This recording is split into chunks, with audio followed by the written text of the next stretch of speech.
मोहम्मद दुलार नाम के लड़का हमारे साथ 6 साल से संबंध बनाने के बाद वो हमको धोखा दे दिया।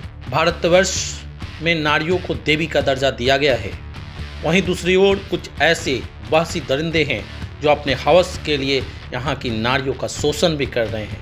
ऐसे ही घटना घटी है मधुबन थाना क्षेत्र के ड्यू टोला निवासी सम्मा परवीन के साथ। सम्मा परवीन की माने तो उसे वहीं के निवासी मोहम्मद दुलार ने लगातार 6 वर्षों तक उसके साथ अवैध संबंध बनाया और लगभग 1.5 से 2 लाख रुपया उससे वसूल भी कर लिया।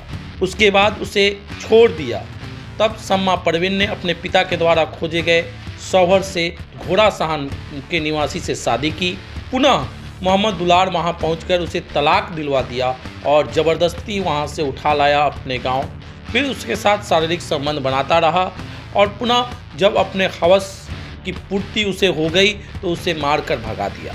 उसके मामा जो मोहम्मद गुड्डू है वह दबंग किस्म का व्यक्ति है। कई मुकदमे उस पर दर्ज हैं और उससे मिलकर मोहम्मद दुलार सम्मा परवीन को जान से मारने की धमकी दिलवाने लगा, जिससे डरकर उसने मधुबन थाने में आवेदन नहीं दिया और यहाँ ज़िले में एसपी और डीएम साहब को आवेदन देकर अपने जान बचाने और मोहम्मद दुलार से अपनी द्वारा दी गई रुपये की वापसी की गुहार लगाई है।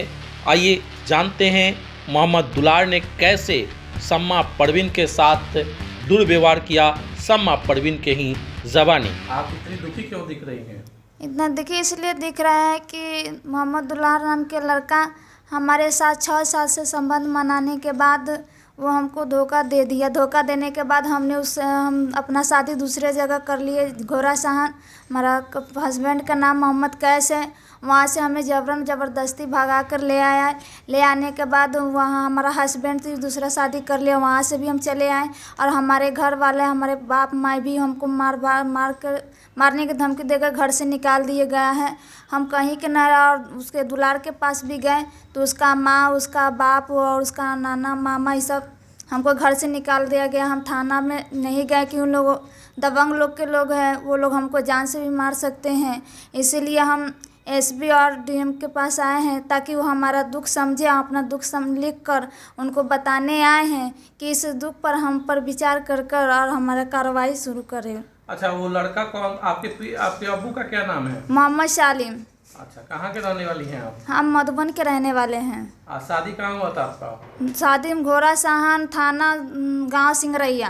अच्छा, पहले वो शादी के पहले वो जो दुलार है कितने दिनों तक आपके साथ संबंध बनाया? 6 साल तक। 6 साल तक संबंध बनाया। और शादी के बाद फिर आपको लेके भाग गया? जी, घोड़ा सन गया था जी। अच्छा, आपका तलाक उसी के कारण हाँ, हुआ? तलाक हमको दुलार के कारण हुआ हमारे हस्बैंड से। वो बोला। वो जो लड़का है उसका फोटो है आपके पास? जी, यही लड़का है जो इसके साथ में हम फोटो खिंचवाए हुए हैं। अच्छा अच्छा, यही लड़का है। तो आप फोटो करीब कीजिए तो जी, कैमरा है करीब। यही लड़का है? जी, यही लड़का है। अच्छा, तो अभी आप आवेदन देगी एसपी साहब को, कलेक्टर साहब को? जी। क्या चाहती हैं एसपी साहब और कलेक्टर साहब से? हम उनसे चाहते हैं कि हमारा न्याय चाहिए। वहाँ जो है थाना में, मधुबन थाना में आपने आवेदन नहीं दिया? नहीं, वहाँ इसलिए नहीं आवेदन दिया क्योंकि दुलार के घर वाला लोग, वो लोग बहुत दबंग टाइप के आदमी है। वो लोग मारने की धमकी भी दिए। जब उसके घर गए तो मारने की धमकी दिया, भगा दिया और बोला कि अब दोबारा हमारे घर में आओगी तुम्हें जान से मार दिया जाएगा। इसीलिए हम मधुबन थाना से न देकर हम मोतिहारी जिला में आए हैं एसपी और कलेक्टर के पास अपना न्याय। कोई भी आपके नहीं, साथ हमारे घर का कोई भी ना। हमारे ससुराल वाला तो वो शादी वादी करके अपना घर बसा ली, वो हमसे न्यूट्रल है। हमारे माँ बाप भी हमको छोड़ दिए, मारने की धमकी दिया, घर से निकाल दिए। हम कहीं के नहीं रहें। तो यहाँ पर अकेले लड़ाई लड़ लेंगे आप? जी, तो हमारे साथ कोई नहीं है, इसीलिए हम एसपी कलेक्टर के पास आए हैं ताकि वो लोग हमारा साथ दे, हमारा न्याय करें। हम कहीं के नहीं रहे, अब उन्हीं लोग हमारा साथ दें।